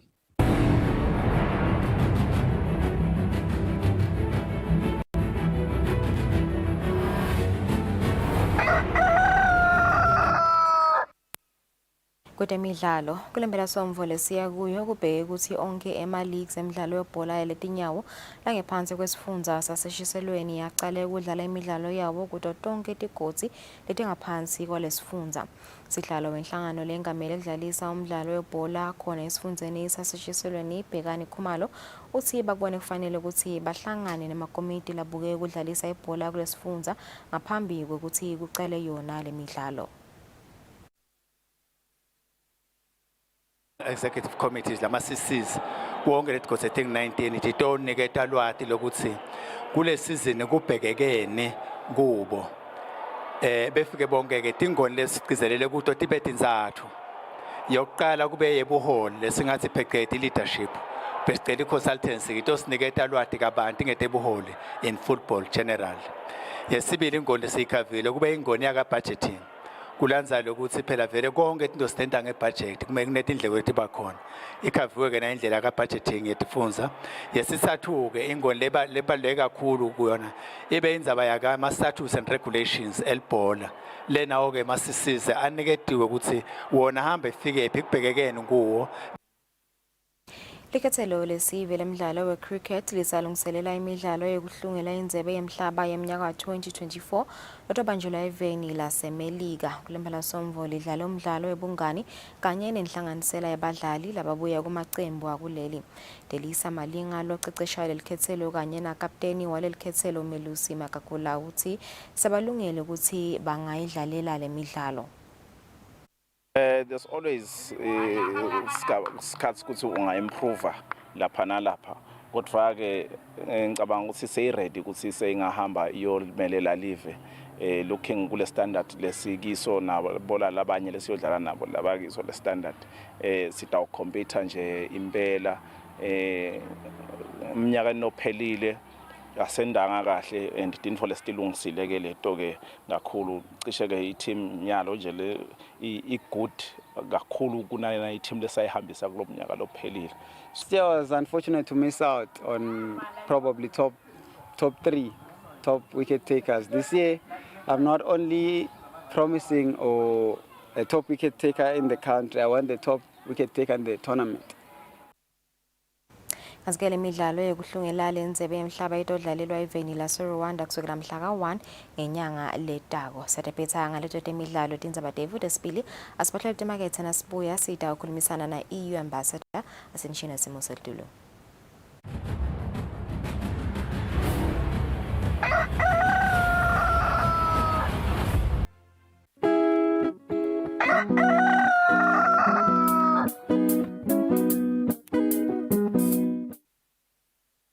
I do the most. Watch local TV on the go with the Eswatini TV app for only 20 emalangeni per month. Do the most with Eswatini TV app. Download from Google Play Store or App Store. We're good together. Everywhere you go, MTN.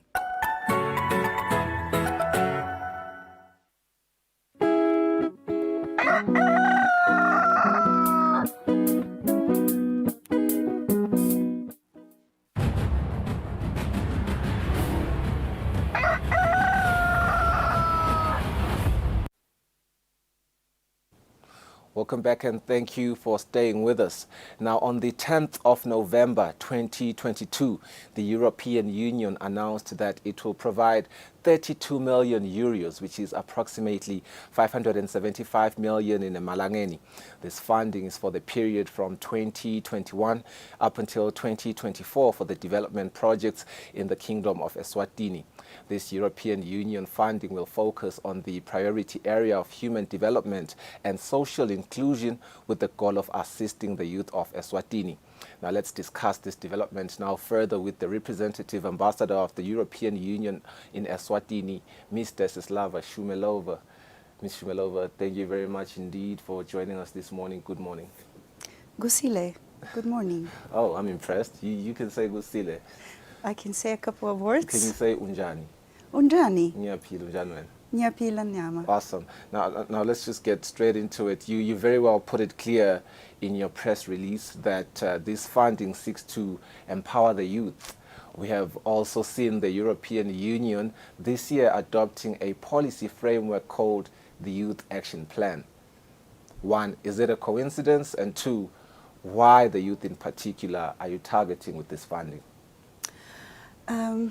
It is not a coincidence at all. We have seen the world go through several crises lately, starting with, of course, the ongoing climate change-induced challenges that we face. This part of the world has seen droughts, then floods, irregular weather patterns, extreme weather that affects agriculture, that affects the lives of people, puts livelihoods at question.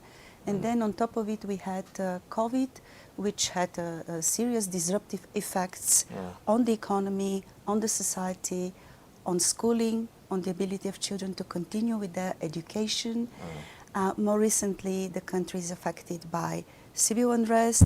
All this together affects the most our young people. And we have seen this not only in Eswatini, we have seen it in Europe. We have seen that our youth is struggling Like in Eswatini, where I have seen that 35% of young people are neither at school nor at work, which is a big problem because youth is where innovation is, where dynamic behavior is, where change comes. Youth is supposed to drive their country forward. They bring progress, they have a lot of fresh energy, and this energy has to be employed for the benefit of the country. We have seen in Europe our youth struggle to find good employment and to find the right skills. That's why we have declared 2022 the European Year of Youth. And we have seen also the European Union, as you know, has been a strong, reliable, trustworthy partner of Eswatini for over 50 years. Everywhere you go in the country, you see schools, classrooms, bridges, roads, small farmhouses empowered by the European Union. We have supported free primary education for 5 years between 2015 to 2009, 2015. We have supported all forms of social inclusion. We have supported the agricultural sector with the objective to empower smallholder farmers in particular, to allow for access to different value chains. This program comes to support youth to find the right skills, and if not, to continue, reskill, and to match better the skills youth has with what jobs there are. Because, and this is not a secret, we have seen other developing partners working in the same direction.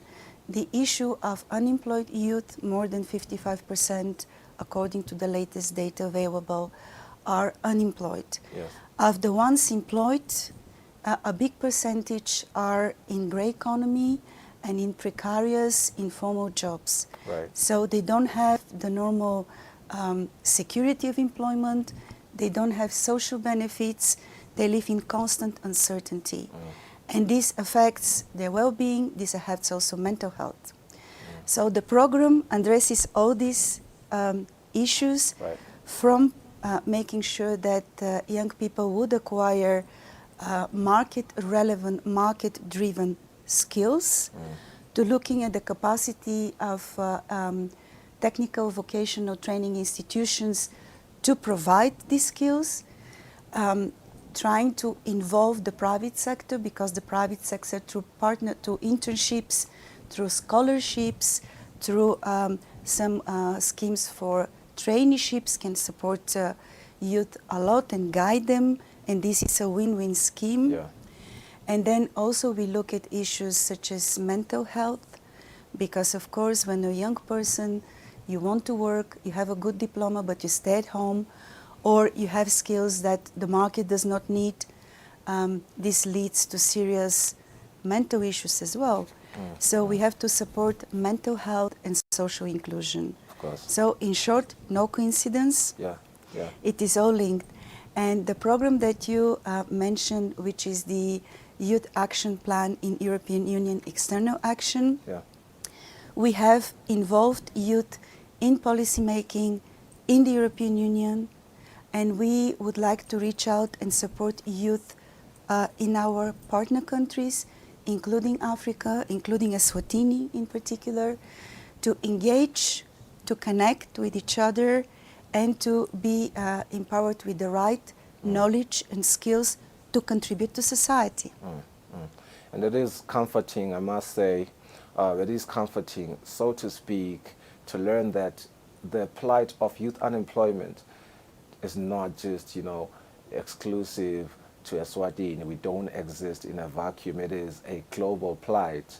And to learn that today is comforting, so to speak. But seeing the investment or the interventions to try and eradicate that is what we need really. But I also want us to talk about the European Union multi-annual indicative program, Mr. Sislava. I'm aware that it is based on a clear understanding of the European Union and Eswatini's mutual interests and responsibilities, as well as the Eswatini's National Development Plan. What challenges does it seek to respond to, really? We have aligned our funding for Eswatini for the next 4 out of 7 years with the strategic roadmap of the country and, of course, with the National Development Plan. We have been really privileged and grateful to be involved and consulted in the development of this National Development Plan for the next 5 years in the country. And we truly believe that this programming, our programming, is well aligned and will help achieve the objectives and the outcomes of the National Development Plan. And market-driven skills and jobs for sustainable economic recovery and growth, inclusive growth, are among those objectives.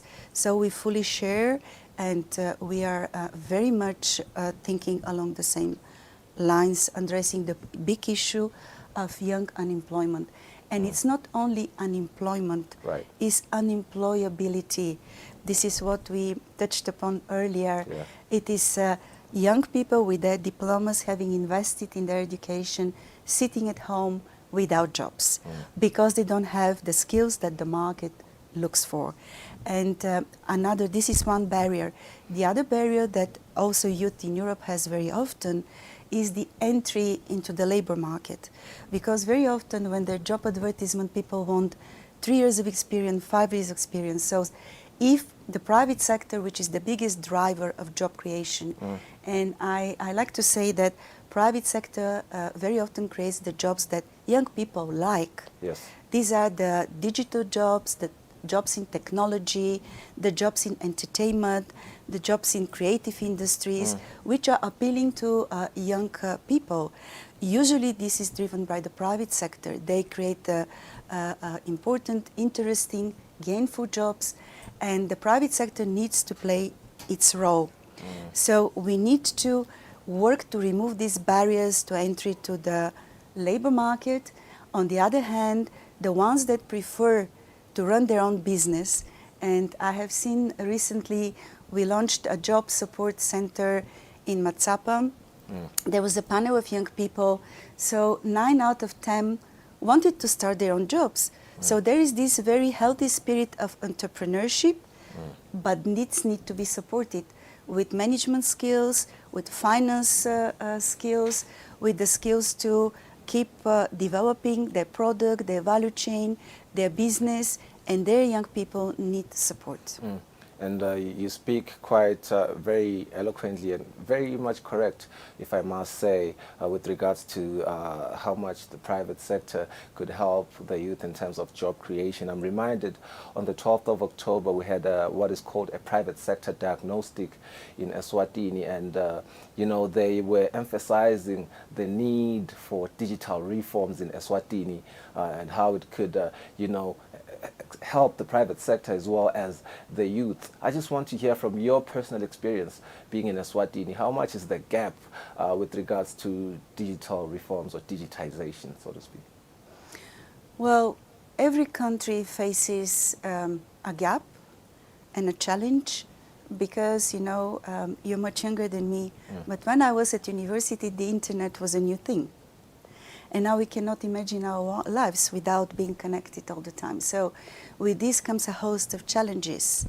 And of course, when you want to digitalize, you need to have the right infrastructure, devices, but you also need to have the human capital that is trained and has the right digital skills. So I think this is also part of the program. Yes. And again, I'm sorry to repeat this, but it's, I cannot understand the importance of the private sector, because the private sector leads in innovation. The private sector comes to show us where the gaps are. And I think it's very important, of course, for the government, this is the right thing to do, to run diagnostics, to see with data and figures where issues lie. But of course, the private sector will be there to fill in the gaps and to step up and employ people, help us and government train them with the right skills. So indeed, there is a digital divide. This is what we call it. It is a big challenge. It is also what means to have inclusive growth, because if a lot of young people are left behind simply because they don't have access to the right education, they cannot attend courses and acquire skills, and then they don't have, for instance, during COVID, very good example. We also had challenges in some European countries to go into the so-called blended learning. So children learn from home. To learn from home, they need at least two things: very good internet and a certain device, a tablet or a computer. And a lot of children don't have access to this in Eswatini. Some of them didn't have access even in Europe. So this creates, of course, big inequality, and it reflects existing societal issues with inequality. Yeah, and I do take your word right there to just appreciating and seeing the reoccurrence of the need for digital reforms on different interventions, speaking of the private sector diagnostic and now the European Union program. And I just want to take your word as a word that will implore the private sector to really look into accelerating digital reforms. Yeah, but you have also spoken passionately about empowering disadvantaged youth and women with skills, income generation, and employment through a series of interventions. Do you have areas you seek to improve in that context, in these fundings projects? Indeed, we come as the European Union for a place where we believe in the transformational power of education. Education is the biggest social equalizer. When a very poor child has access to education, has good teachers, I'm sure all of us here remember at least one teacher that meant a lot for us and that put us on the right path and that created the right ambition, the right aspiration to go further. So we need to make sure that young people understand how important education is, especially in a world which is digitalized, with a lot of innovation driving new, interesting, highly paid jobs, where young people are much better placed to learn and take these jobs rather than older people. This is one issue. When it comes to what skills and jobs, I'm very happy to say we saw earlier this year the launch of the skill audit of Eswatini. I want to congratulate the government for this very important effort to look at what skills are needed. And then again, there must be matching between the skills that government and the private sector need and what is provided by the educational institutions, including the colleges and the technical and vocational trainings. I'm told that the country needs electricians, plumbers, engineers. The country needs digital specialists. We know that the private sector often says that things like Microsoft Office products, ability to work with Excel, ability to have financial management skills, project management skills, these are very common things. Right. We already, in fact, work with a couple of organizations. We started some piloting of schemes to see how it works, how we can train young people easily. But it's a big, big effort, and it has to involve the government, the educational institutions, the private sector, and of course young people. And young people must have the choice. Yes. They must have the choice because the United Nations, but also we at the European Union, firmly believe that policies have to be made with youth participation. Of course. You have heard the hearing, nothing about us without us. And speaking of the United Nations and the European Union taking importantly the voice of youth participation in decision-making and policy-making decisions, I just want to reflect briefly on the ongoing or the recent conference of the parties climate change, United Nations Climate Change Summit in Egypt.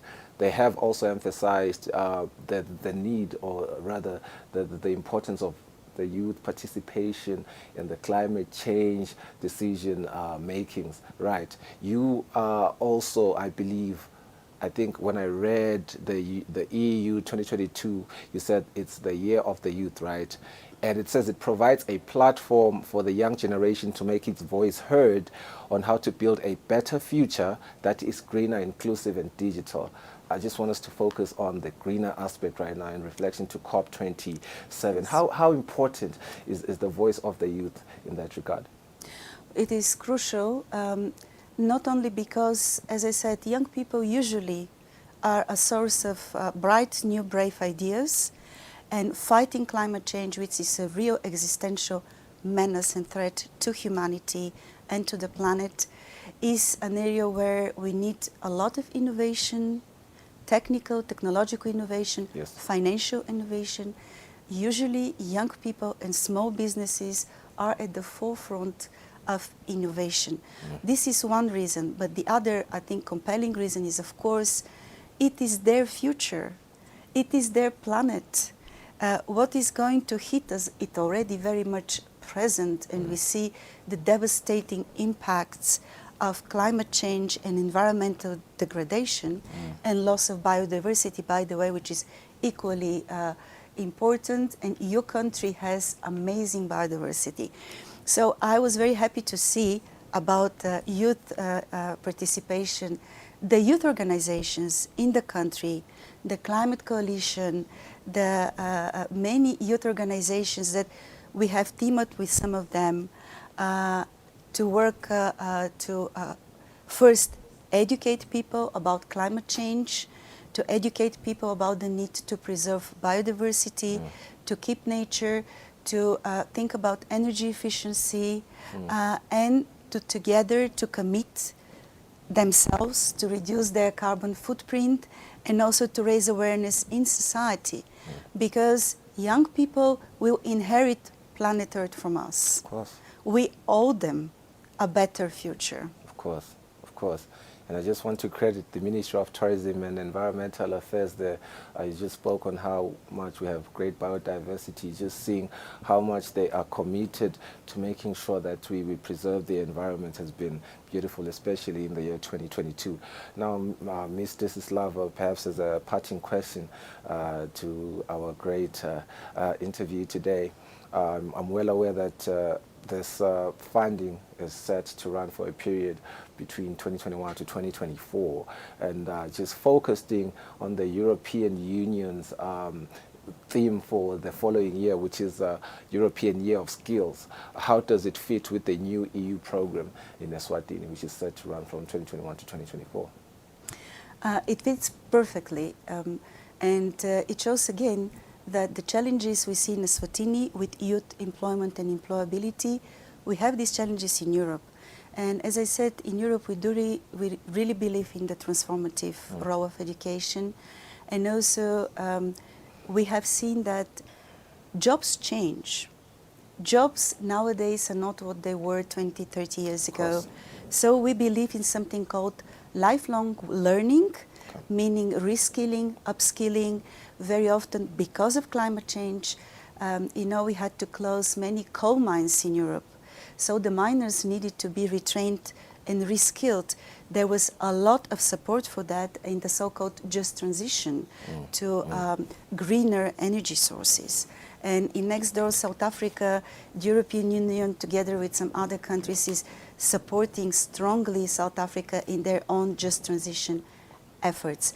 But going back to the European Union Year of Skills next year, 2023, couldn't match better also with what our multi-annual indicative program would aim to support Eswatini to do, create the skills that are fit for 21st century, help the country in its ambition to become a first world economic power. The country is not poor. The country suffers for serious economic inequalities, and supporting young people to acquire the right jobs and the right skills, or successfully run their own businesses and generate value and wealth, is key to make sure that the country is peaceful and prosperous. Well, thank you so much there, Ms. Desislava. We hope that with the interventions and the programs that you're about to put in place in trying to, meet the youth of Eswatini at least halfway and solving the many plights that they face, we hope that they will stand up and participate. Thank you so much for joining us. Siyabonga kakhulu. Awesome, awesome. Well, that was Ms. Desislava Chumelova, who is the European Union ambassador to Eswatini, who just took us briefly about the European Union funding that they announced on the 10th of November, which will provide 32 million euros to Eswatini, which is approximately 575 million malangeni. We're about to take a quick break. When we come back, we will wrap up the show with my co-host Lungelele.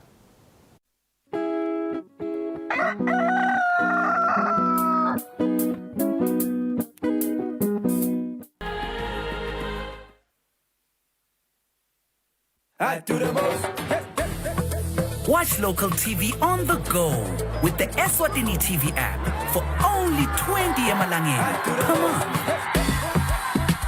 Do the most with Eswatini TV app.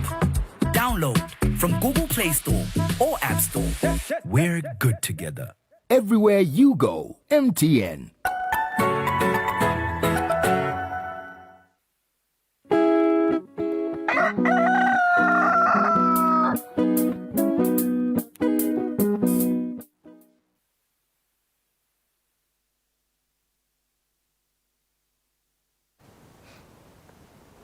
Mbelekisele imizuzu lemithathu futhi eshaya insimbi esiphohlongo lo mhla ekuseni sibongela ukuthi nibe nasi lo mhla ehlelweni kanti mawusanza ukuzivulela ungakhathaleki usengakhona ukubukela hlelo on YouTube as well as on your phone mangabe download Eswatini TV app.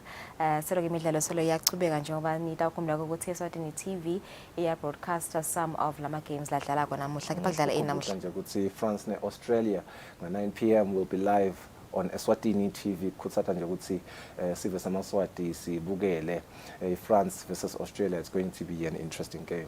Right, so just to remind you though ukuthi le midlalo asi broadcast ka YouTube kepha ke kumele ukuthi ube nasikutshana noma ke mhlambe ubukele khona ka DStv ku channel 286 ngala kwaloko sibakhulu ukuthi nibe nathi lo mhla ehlelweni. We will see you tomorrow. Msale kahle. Sale kahle.